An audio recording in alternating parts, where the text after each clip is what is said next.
So number 3, na mag-resign siya voluntarily because nakita, nagalit na talaga yung tao. It doesn't have the mandate. The people says and claim and declares that you have betrayed public trust.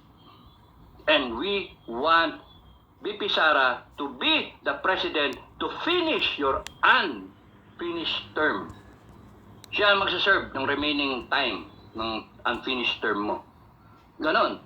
And it will all depend now on the will of the people. And that's how important it is. Kung hindi kayo concerned, nasa inyo yun. You want, number 1, status quo.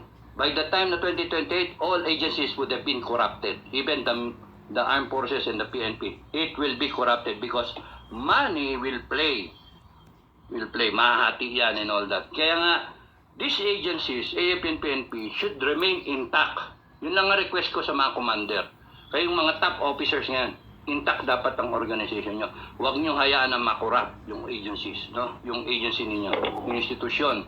Because iniwanan niya ng mga retired, sundalo man na pinakamababa hanggang sa mga general, iniwanan niya na matino. No? Ilan niya dinaanan na sa panahon natin, sa buong Pilipinas, mula noong 86 hanggang ngayon, hindi tayo nagkaroon ng military junta, hindi tayo naging oppressive sa mga tao. Pino-protect natin yung mga tao sang-ayon sa Constitution. The military, the AFP, is asked by the Constitution to defend the state and the people. Okay, wala yun, state and people. But pagka nag-oppressive na yung state against the people, sino de-defend ng military? Yung state ba? O yung people? Eh, sino yung gumawa ng Constitution? Yung people. Tayo! Kaya di dapat tayo matakot. Ngayon, if they will use the military to oppress the people, matatapos sila. If they use the law to oppress the people, which they are using now, no? Yung legalities ng all na inaano, tatakutin. Ano yun? Ano yung sinasabi? Sedition? At saka rebellion? Ay, naku. Armed yun, armed. Tsaka wala na sedition. Wala na sedition.